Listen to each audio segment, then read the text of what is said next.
What's up, guys? My name's Anthony. I want to welcome you to the channel. Today we've got another Chainlink update video for you. I'm going to let you know why I believe, and the charts are telling us, that the bottom is likely in. We're also going to get into a new partnership that Chainlink has with Solve.Care and talk about the market as a whole. But before we get into that, I just want to remind you to consider subscribing to the channel if you haven't already done so. On this channel, we make regular TA updates and bring you news updates regarding Chainlink, as well as a whole host of other projects, basically everything I'm bullish on in the space. And we do this with the lens of improving your overall and our overall financial situation and building wealth over time. So if that sounds like something you're interested in, go ahead and subscribe. But let's take a quick look at the market. The cryptocurrency market is looking more and more bullish, starting to get the feeling that now that we're in quarter four, which is historically the best performing quarter for cryptocurrency and Bitcoin, that things are starting to definitely look up. We saw a 2% increase in Bitcoin, bringing it up to $11,700. I was talking about this in my last video I made about DOT here, and you can see we were watching this bull flag, which broke out today. So we're going to have to see how high this breaks. I'm targeting right around 12K. I want to see if we can push up there, but this was great. I started watching this pattern about here, and it played out perfectly. Now, that doesn't always happen, but sometimes we can use technical analysis to help predict the future, and this was certainly a pattern that played out really well for us. The other thing I mentioned in my last video was I do subscribe to the syndicator bot, and they are telling me that the Bitcoin crypto market could pump to about 380 billion before it drops lower. So we could be looking at some upside action based on that, but Link itself sitting at roughly $11. The last time I made a video, we were kind of riding this downtrend here, in which I was talking about a descending wedge. And I mentioned to you how once this broke out of the wedge, we could be pushing back up to all-time highs. Now, of course, that did not obviously happen quickly, but that doesn't mean it won't happen overall. So we're going to keep this descending wedge on our charts, even though we have certainly broken out of it. But before I tell you where I think the price is headed next, I just want to let you know why I think the bottom is in. As you can see here, we had a seriously bullish engulfing candle on a lot of volume, and this was on, let's see, September 25th. Now, at the time, I wasn't sure if that was going to be a breakout, and you can see we rode to the top of this descending wedge, and we rode down, but then we got this pump here, kind of bringing us out with some conviction, and we pumped all the way up to what is the 50-day simple moving average.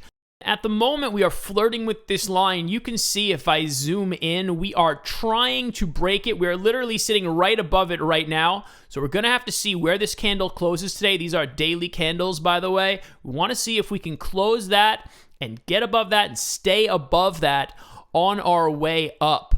But if we get rid of all my scribbling on this thing and just look at the naked chart, you can kind of see how we have a clear bottom here. We have a higher low, and potentially we just put in a second higher low. So we're going to have to wait and see if this pumps. I want to see us break above this 50-day moving average. I've been watching this for a while. We were obviously far below it.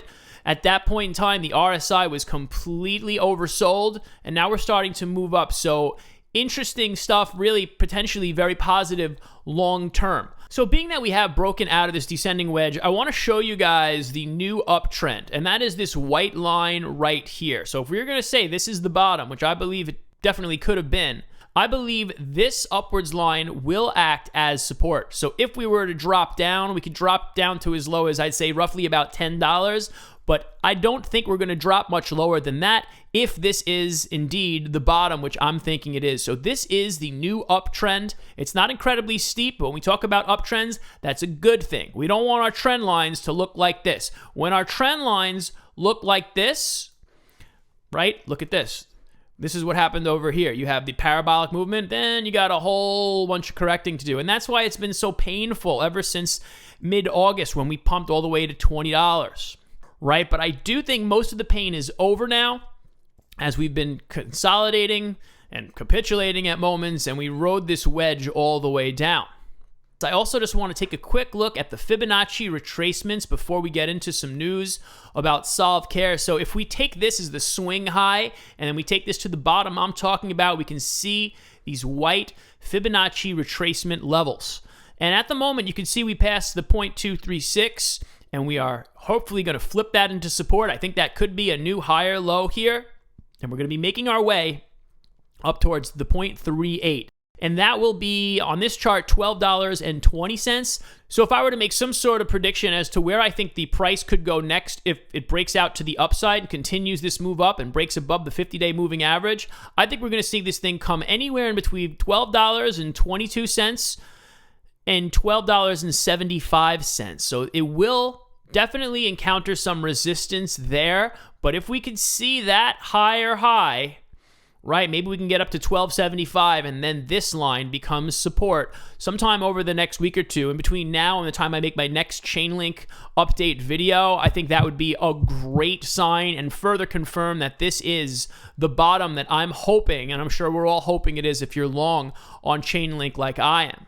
Next, I want to go over this new collaboration with Solve.Care. And before I even talk about the collaboration, I want to talk about this. So Solve.Care is one of the projects that is believed to be one of Teeka Tiwari's 5 to 5 million, part of his final 5. And you can see this is my video here. This is my video on the Google search where I've covered this. And my comments were flooded with the coins that people think that Teeka has on his final 5 to 5 million, right? This is Teeka Tiwari from Palm Beach Research. If you don't know who he is, he made some serious predictions that came true before the last cryptocurrency bull market, and he's got a whole bunch of new picks. One of those picks is Chainlink, by the way, and I made a separate video about that. If you look through my videos, you'll see it. But, you know, Solve.Care is one of the ones that's rumored to be on his list, so I was happy to see this, and Solve.Care is a project that not many people talk about. It does deal with the healthcare industry and bringing smart contracts to that industry, so I believe this is definitely a project with a lot of potential. So this is what they say here. We're excited to announce that Solve.Care has formed a collaboration with Chainlink to integrate decentralized Oracle networks on Solve.Care's platform to expand the role smart contracts play in the healthcare industry's future. Chainlink oracles will play a critical role in Solve.Care's global platform by connecting key datasets and non-blockchain devices to care networks that run on a multitude of healthcare services, such as managing patients with diabetes. This is some of the things that Solve does. Remote monitoring of patients with chronic ailments, healthcare workforce management well-being, and much more.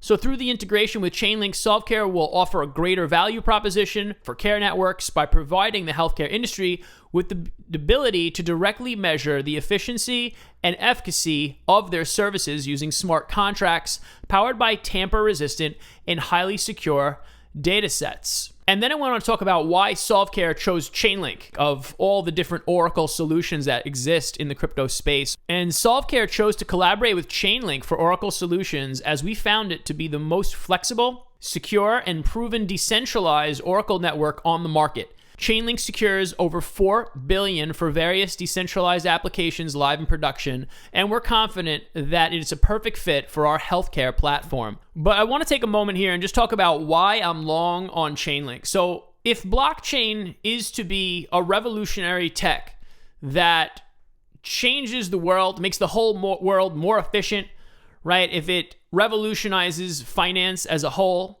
then Chainlink is going to be one of those projects that flourishes on such an extreme level that you can't even really fathom it yet. Okay, first of all, cryptocurrency market cap is only $370 billion right now.